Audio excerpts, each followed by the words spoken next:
From the bright lights and bustling crowds to the pressures to socialize with family and friends, the holiday season can present unique challenges for kids with learning and thinking differences, making it difficult for them to enjoy the festivities. What's going on, OG family?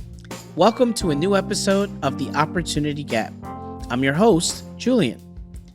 Today we're talking about how to thrive through the holidays. I'll share some tips on how to help your child and you prepare for what I hope will be an exciting time. So first, let's understand the holiday overwhelm.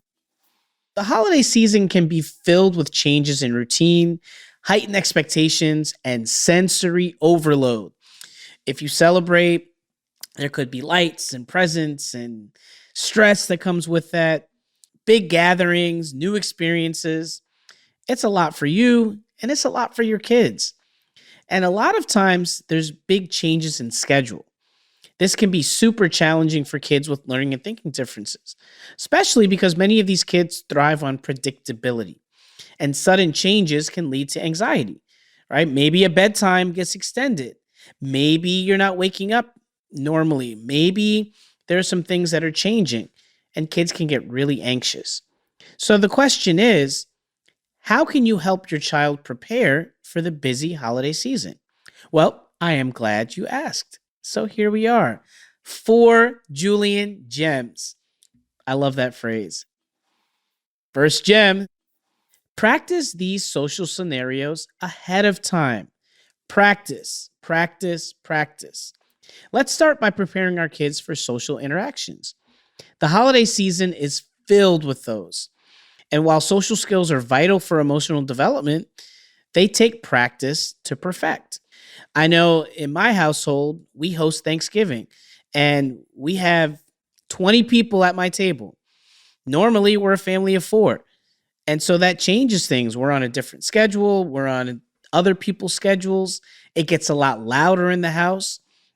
And so we have to practice what it's like to go through all of those different social scenarios that are going to happen.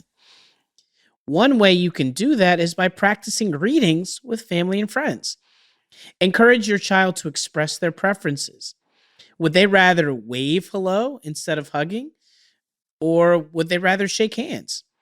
And tell them, guess what? It's okay. Maybe you don't want to get a big hug from grandma. That's okay.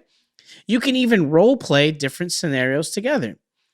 I know my mom comes in for the big old hug and the big kiss and, hey, babies. Maybe we practice what that's like first before she comes in. For example, you might say, when grandma arrives, you can wave and say, hi, grandma. Let's practice that together. This way, they can feel confident in their approach. So Julian gem number 1, practice social scenarios before they happen. Second Julian gem, let's practice sharing toys with other kids. Whew, that is a big one. We know sharing is caring, but sharing is really tough. Make sure you talk to your child about how sharing can be a way to make holiday gatherings really fun.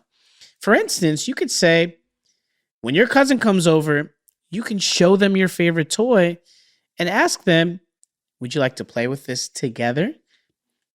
Let's practice how to invite them to join in. This way, your child can feel more confident about interacting with others. Again, going back to the Saavedra household, my son absolutely loves Legos, and he has about 1,000 of them all around the house. He's very particular with who touches his Legos and how they're played with. So when his cousins come over, we don't want to just let them run wild and go through his Legos because that could cause some really tough feelings. Instead, we can say, hey, let's practice. How are you going to get your cousin to play with these together? Or how are you going to ask him to play when you're touching the Legos? Maybe you can set aside some specific Legos that you guys can play together with instead of having him play with all of them. So Julian gem number 2, help your child practice sharing their materials and especially their most valued possessions with other kids before it happens. All right, ready? This one is another big one.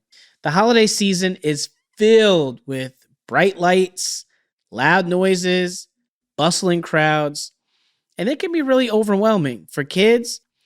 So, my third Julian gem is this: try to create a calm space for your child. Designate a quiet area in your home or wherever you are. And even if you're at a different home or a different place, find a place where you're gathering so that your child can retreat to if they start feeling overwhelmed, right? And this is not just, oh, my baby is introverted. They don't want to be around a lot of people.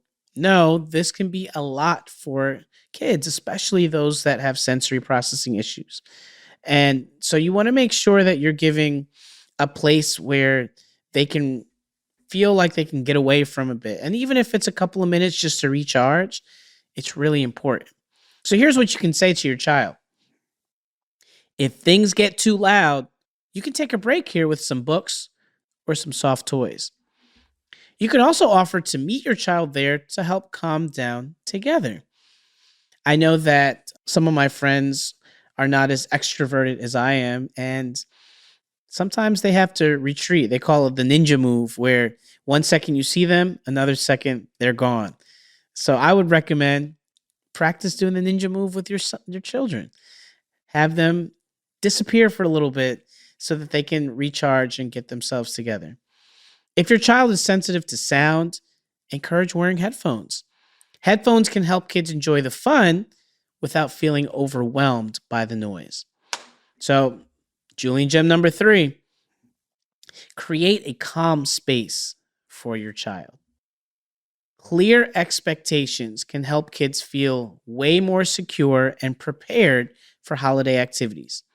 And they can really reduce anxiety about the unknown. So before the holiday gathering, I would highly recommend outlining the event's activities. And so Julian gem number 4, set clear expectations. You could say, here's our schedule.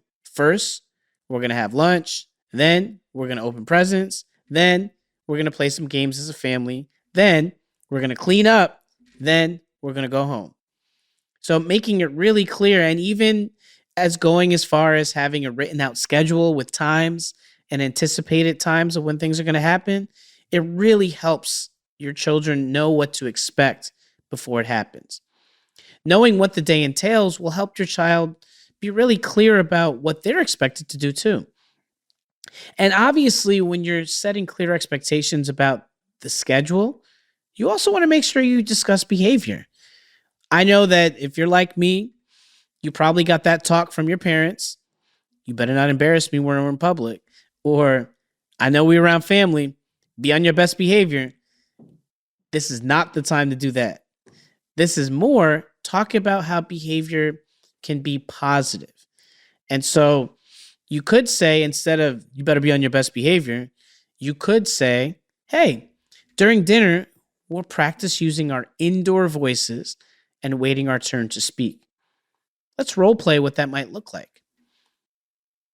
I know it sounds like a little school-like, a little different than what you might be used to saying to your kids, but that's the way they're used to doing in school. And it's a great way to practice expectations with your children. And it's really framing it in a positive way. You're going to get a much better result. A day or two before the gathering, set aside some time to go over these expectations again. You can say, let's talk about what we'll do at Aunt Laura's house so you feel ready and excited. So before we wrap, let's run those Julian gems back one more time. Number 1, practice these social scenarios ahead of time. Number 2, practice sharing toys with other kids. Number 3, create a calm space for your child. Number 4, set clear expectations. I hope you find these tips helpful. And as always, family, be sure to check out some additional resources in the show notes. Until the next time, take care, OG family. Thanks so much for listening today. We love hearing from our listeners. So if you have any thoughts about today's episode, you can email us at Opportunity Gap at understood.org.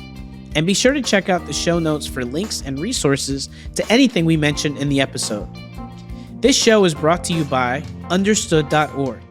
Understood is a nonprofit organization dedicated to empowering people with learning and thinking differences, like ADHD and dyslexia.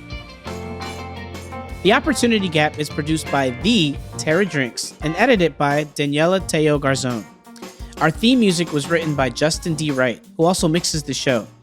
Ash Beecher is our supervising producer. Brianna Barry is our production director. Neil Drumming is our editorial director. Our executive directors are Laura Key, Scott Kocher, and Seth Melnick. Thanks again for listening.